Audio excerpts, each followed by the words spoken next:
places other people won't, to tell the truths that other people don't. And that's how I'm known. I get a little bit tired of the boys in their comfy studios telling us things. I think if you want to report the truth, you need to be out on the road living the truth, and that's where I've spent the last 15 years. I say to the boys, you need to come out more. You need to be on the streets more. Come with me to Skid Row. I say to the boys in their comfy studios, like Ben Shapiro, I say, Ben, hold on, no I don't, I say, Ben.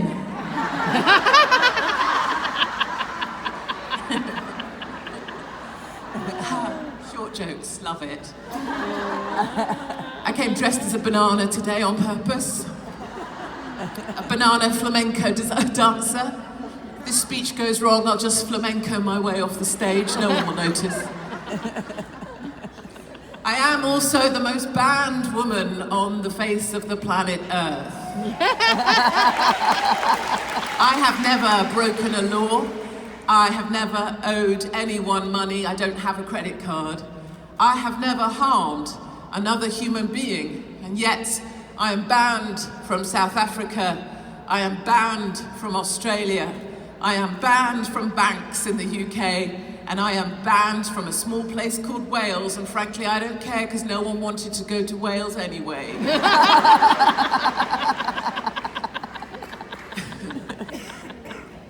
You may know as well, British people right now are banned from the United States of America. We have been for the last 2 years because we are virtually Ebola. All of these ladies are going to die very imminently from just being near me. You're very lucky to be at the back of the room.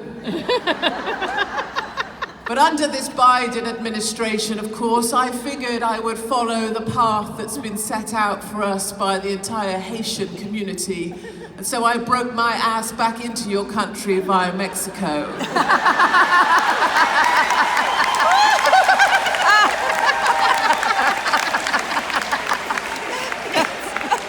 Frankly, ladies, I'm a little bit pissed off with you because I was promised as an illegal immigrant that I would be offered free food, free hotels and free medical care, and I have received nothing. Most recently, I was deported from Australia for speaking out against their crazy lockdown and quarantine rules and the forced separation of 35,000 Australian family members from each other.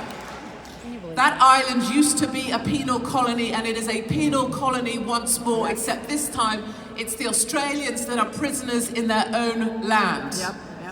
They recently took 24,000 children without their parents present, and they vaccinated them in a stadium. It was with the children's consent. The children were not rounded up and grabbed. Nobody's saying that. But the military were there to process those children through the state injectable without their parents present. They are not allowed out at night time from 9 p.m. until 5 a.m. The military patrol the streets. They're not allowed more than 5 kilometers from their home address, and they're only allowed out for 1 hour a day, less than 5 kilometers from their home. Crazy. They've been told they're not allowed to browse when they go to the store to get their groceries, and they're only allowed to be in the store for 1 hour. What are they supposed to do with these shopping carts? Just keep them going at a speed and just grab stuff off the Is that going to keep them safe from COVID? I mean, who knew? It is an impossible situation in Australia, but frankly, ladies and gentlemen, if it takes me being deported from there to help spread the word for our Australian families, then so be it. My parents said that I brought shame on the family. So I got the deported stamp from my passport and I went to a tattoo bar in Arizona and I had it tattooed on my arse.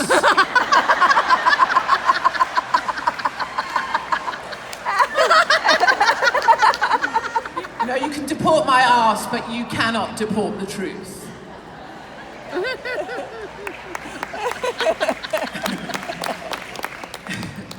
And I know things have been hard here in America as well.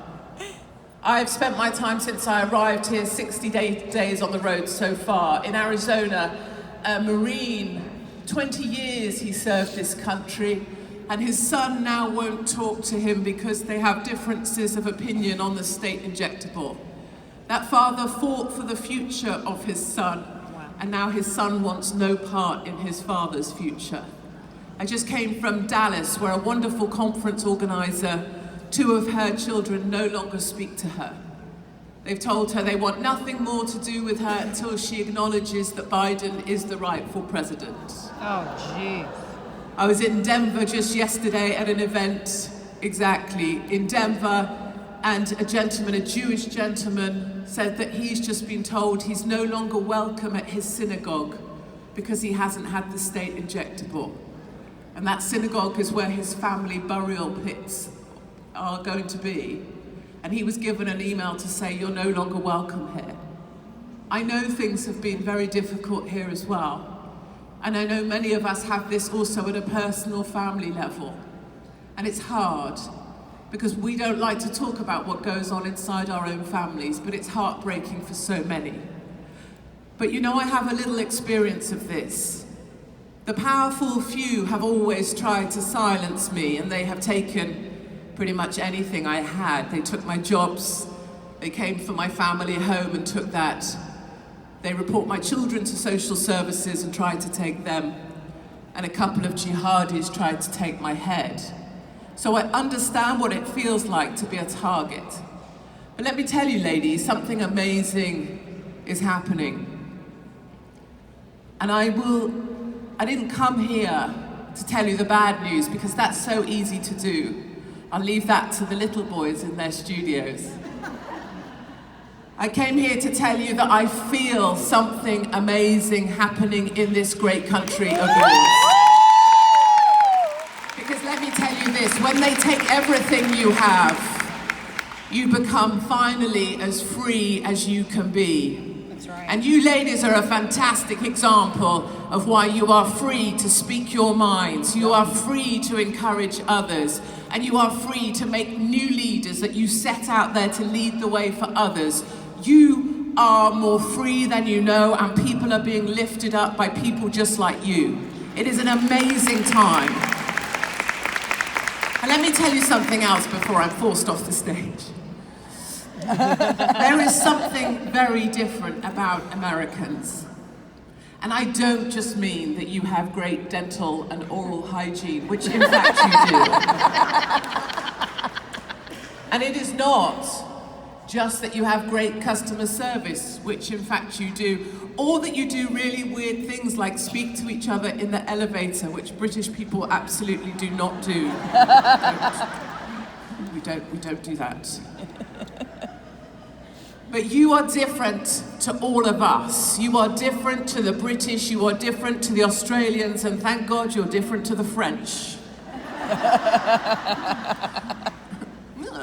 You don't want us submarines? We are not going to talk to you ever again. You're different to us because you are not subjects. Amen. You did not have to ask for your freedom or have it bestowed upon you. It is born inside of you. That's right.